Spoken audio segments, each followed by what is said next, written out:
Mike Fisher reporting from Minnesota, U.S. Bank Stadium, where the Dallas Cowboys somehow find a way to come back and record for themselves a 31-28 victory over a Viking team that was a 7.5-point favorite. A Vikings team that had won 3 straight. Vikings team, of course, at home. And the Cowboys do this in improbable manner, if you ask me, something that we can discuss in the comments as we go through the evening here, and then get ready for a quick turnaround, the Thursday home game against the visiting Redskins, who also won today. Let's go position group by position group and try to figure out how in the world this unlikely thing just happened. Let's start at quarterback. And by the way, some of these things I'm gonna give myself a thumbs up on, and maybe you too. And then some of the things I'll say, boy, was I wrong about that. Thumbs up on the quarterback situation. With all due respect to Garrett Gilbert, who I saw play all of his games in his last year in college at SMU, all of his home games. And I have great respect for his stick-to-itiveness, for one thing, because he's been trying to get on a football field in the NFL for 6 years. He's not Andy Dalton. The Cowboys were right in what they did in believing that Andy Dalton was a highly capable backup quarterback, a just-in-case Dak Prescott went down, which of course he did. And you saw it today. You give Andy Dalton some level of protection. Make sure he doesn't have a concussion. Don't cheap shot him. Of course, he'll be going against the same Washington team that did just that here in a couple days. Don't get COVID. And Andy Dalton remains a highly capable starting quarterback in the NFL and an extremely capable backup. He'll, of course, be the starter for the rest of the year until maybe the Cowboys get to a point where they're no longer in contention, and then they'll reevaluate. But, of course, Andy Dalton helped them in contention today, helped them look like a team that deserves to be in contention today, even at 3-7. He did that by engineering touchdown after touchdown after touchdown, and then after touchdown, the Cowboys had just gone a month while scoring 2 touchdowns, and they fixed that today here in Minnesota. So big thumbs up, or star up, as we like to say around here, Sean Sharif and RJ Choppy, on the quarterback situation. Same thing at running back. We did say this in our pregame conversation, as you'll recall. We said look for a little more Tony Pollard. Not that he's going to replace Ezekiel Elliott, but that his explosiveness and his elusiveness is a weapon that has been underused here. And so we get to say we're right about that one. A 42-yard touchdown burst, part of a 180-yard rushing day for the Cowboys. And, of course, the bulk of that was Zeke, his most successful day of the year, without any question about that. Tony Pollard returning kickoffs was a little bit of a brain cramp. But that tandem in the backfield, big thumbs up on what the Cowboys did there. Some creativity, by the way, also involved there. Wide receivers. Michael Gallup has the 2 drops. That's an issue for him this year. Amari Cooper does not jump off the page, but you can't have everybody jump off the page, so why not have CeeDee Lamb do it in a almost literal sense with what he did on his spectacular touchdown catch, and then just his general presence. Certainly a threat to the Vikings defense, and a guy now that has put himself on the map a little bit, nationally televised game and all the rest. All the stuff that he did today, CeeDee Lamb, the spectacular stuff, we've seen it every day at practice, and we see it all the way back to training camp and all the rest. But maybe this is kind of a CeeDee Lamb arrival game, if you will. So thumbs up overall to him, certainly. Tight ends, Dalton Schultz gets the late touchdown catch that wins the thing, Dalton to Dalton. And then between that contribution, then Blake Bell doing what he does as a blocker, an effective day for that group. Offensive line. This is the biggest thumbs up that we get to give ourselves.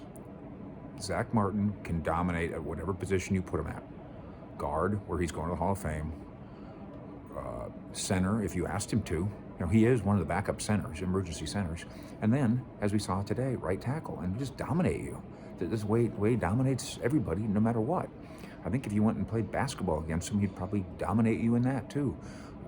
He's an athletic giant, and he demonstrated it at right tackle today. That allowed them to have Connor McGovern play right guard.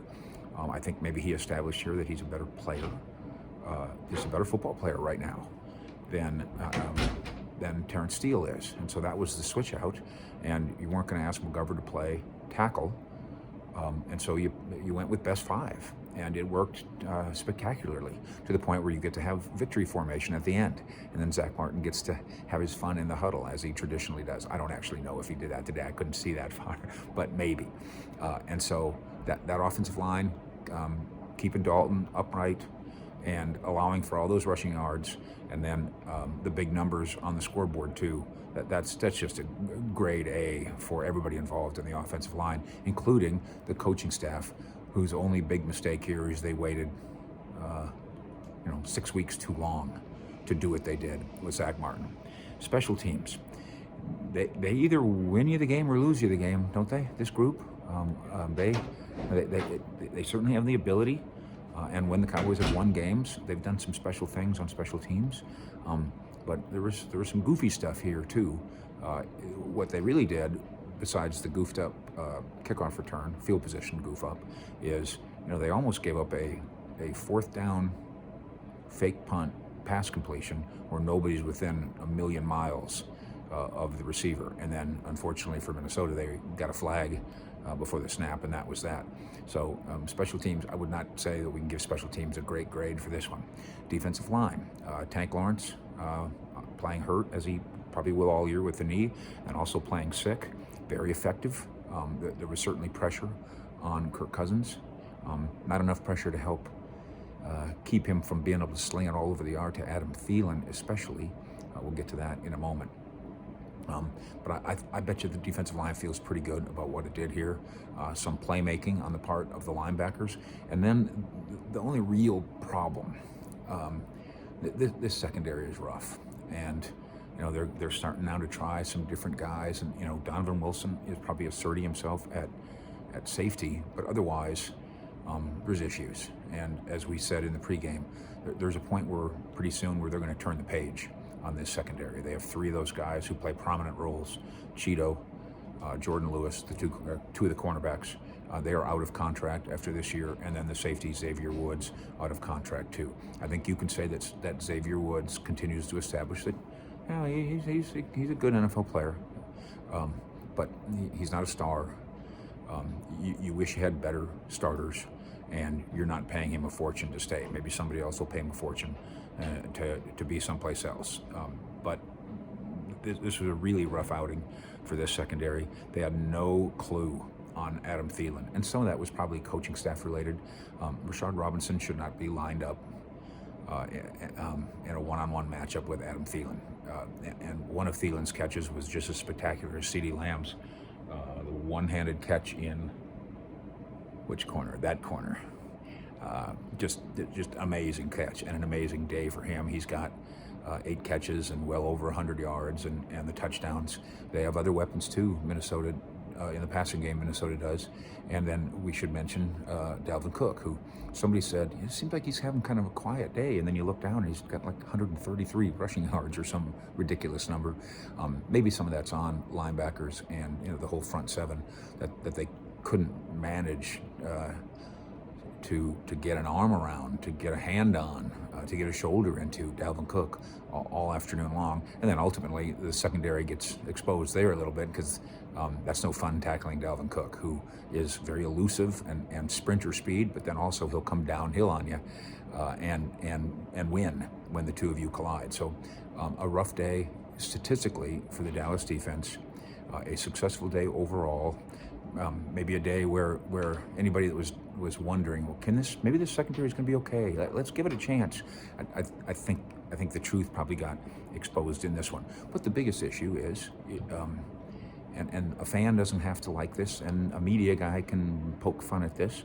But if you're a Cowboy player, coach, staffer, executive, owner, you're not interested in trying to lose in Week 11 when you still have a more than mathematical shot at winning the division, going to the playoffs, and opening the NFL playoffs at home. And Washington has a right to think that way. And Philadelphia is a cesspool in terms of the way that they're in. They have no ability to be consistent in any way at any position group. Across the board, offense, defense, and of course, especially at quarterback.